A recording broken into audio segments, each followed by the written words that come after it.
Welcome back to Tarot by the Bay. I'm David. It is Friday, June 2nd. I had a question come in on my community page about the No Labels Party. And, what impact are they going to have, if any, on the 2024 election? Now, I had to just read up a little bit. I was familiar with them, but I want to read up a little bit. The No Labels Party is a kind of a centrist, bipartisan political group. Actually, it's a nonprofit is how they're currently set up. But they are trying to gather up signatures to get on as many states as possible for the presidential election.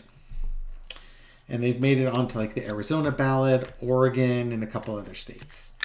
Now, the thing with the No Labels Party is that as a nonprofit, they don't have to disclose who their donors are or how much money they've donated.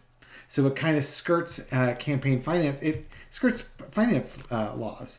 And this is based on an old court case from 15 years ago, which allowed a third party to run without having to disclose the financials.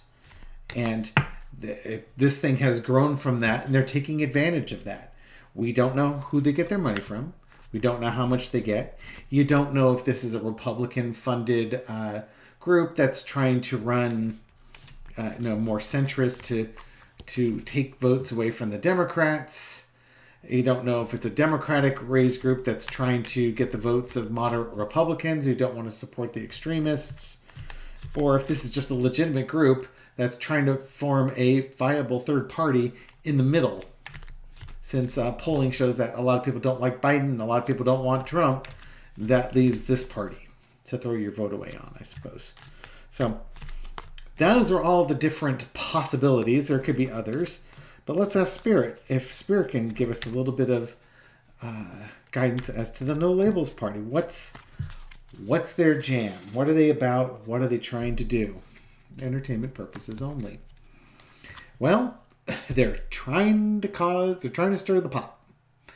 They're taking advantage of all the turmoil that's going on in the U.S.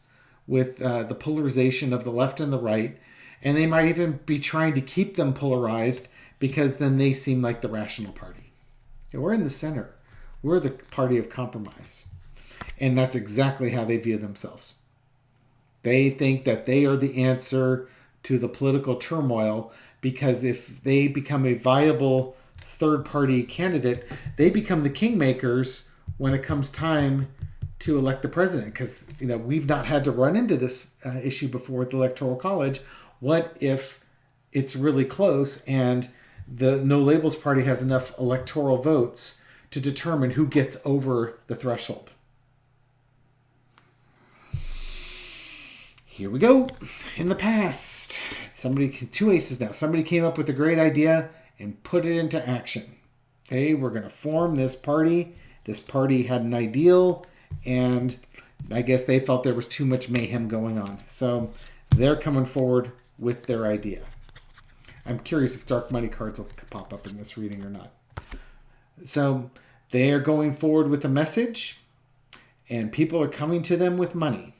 We don't know, but notice the horse is dark. So this could, again, dark money. But they're going forward with a message of action, that they are going to be the sensible party, the adults in the room, the people that can compromise. Overarching energy, they've got secrets. They definitely have secrets. But notice that this woman is in between the two columns. They're that third party in the center. And the pearl of wisdom that she wears on her tiara has answers to questions that haven't been asked. Again, dark money questions? Or is it asking people in the center what they want? Because we know what the extremists want on both sides of the party. And I'm sorry if the progressives or beyond are called extremists, but you're on the extreme ends of the party. That's all that I'm meaning with that one. It obviously has a negative connotation, especially on the right. But for the far left and for the far right, if the party becomes dependent on your votes, then the minorities suddenly run the majority. And you're seeing that with the GOP right now. How, the MAGA crowds get everything they want because if they don't vote for you, and then the GOP doesn't get enough votes to do what they need to do. Overarching energy, King of Cups. I think, this is something that's impacting Joe Biden. Again, this could be that, hey, we're the mature adults in the room, but the King of Cups also represents my Joe Biden card. And this would definitely be impacting him because I think that if, again, you might get folks on the right who, might get folks on the left who don't like Joe Biden, and you might get some folks on the right who don't want Trump. But I think this will probably take more votes away from Biden than it would from Donald Trump, mostly because the Republicans vote for the person with the R. They're not voting for the person with the L. Outcome is sorrow and disappointment. Now, is that sorrow and disappointment for the No Labels Party, or is that sorrow and disappointment for the elections? It's probably sorrow and disappointment for the No Labels Party, just because they were hoping to make a difference in the center.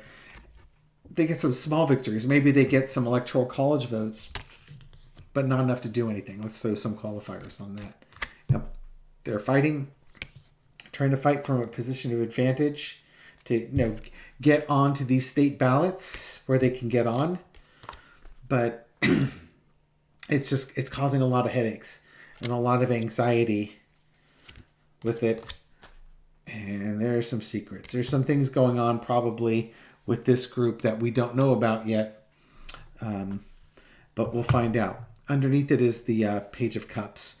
So this could be a party that's appealing to some younger people. I think it's also going to be appealing to people that want to do something different, kind of like a protest vote. But I don't think they're going to get enough protest votes to impact the election. Maybe a little bit here and there, but I don't think it's going to impact the overall election.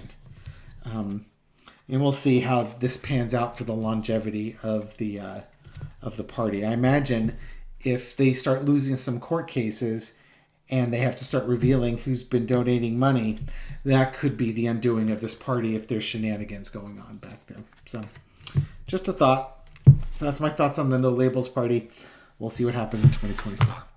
Thank you for watching this video. Thank you for your support to my channel. I really do appreciate it. I was up to 1,200 subscribers today. It's been a great ride, and I'm looking forward to doing more videos to challenge you and to have you look at things in a new and different perspective, and hopefully to bring a little bit of humor and lower the temperature a little bit in your world, because a lot of crazy stuff going on in this country.